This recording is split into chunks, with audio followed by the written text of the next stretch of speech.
By now, everyone has heard at least a little something about domestic automakers filing for bankruptcy, specifically General Motors and Chrysler.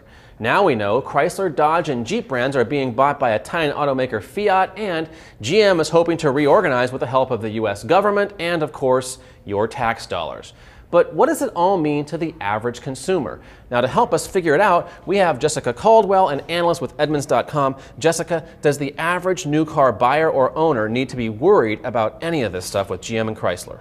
Yes and no. I think for the new car owners, the United States government has guaranteed their warranty, so there's not a lot to worry about there. However, GM and Chrysler are closing a lot of their dealerships. So for owners, it may be a little bit inconvenient if their local dealership closes. They may have to drive 5, 10, maybe 15 miles out of the way to find a new dealership.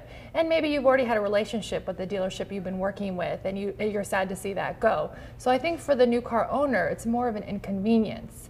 For new car shoppers, I think with a lot of the talks of bankruptcy, people expected to get great deals. And we really did see that happening. And as the dealerships close, we'll see more and more great deals available. So it's good to shop, do your research, find a great price. However, as time goes on for a lot of these dealerships and GM slows production, prices will go up. So it's good to start now, do your research, find out what a good price is, and go in and negotiate, because I think you'll never know what can happen and what kind of deal you can get. Right. What if I have, say, a certain GM brand like a Pontiac or a Hummer, and that goes away?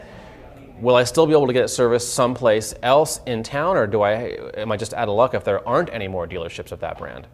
I think a lot of the GM brands that are for sale and in the future will be sold, they're going to have a buyer. So they're still going to be in business to some degree, and you should be able to get your car serviced there. Of course, it may not be that convenient for you because it may not be, again, be your local dealership, but there will be something there. These brands are not going to go away.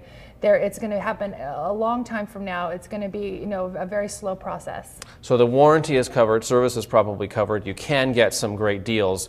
What else do we need to know as just an average person about these dealerships closing or the bankruptcy, or is there not much impact at all? I think one thing to note, especially for the dealerships closing, is really look into if they offer a warranty at the dealership level. Because if you think that dealership may close or has the potential to close, they may not honor your warranty. Of course, those things can be transferred, but it's never a certain thing. And right now, when times are tough, you really want to bet on a sure thing. You don't want to take a lot of risks, especially with your money.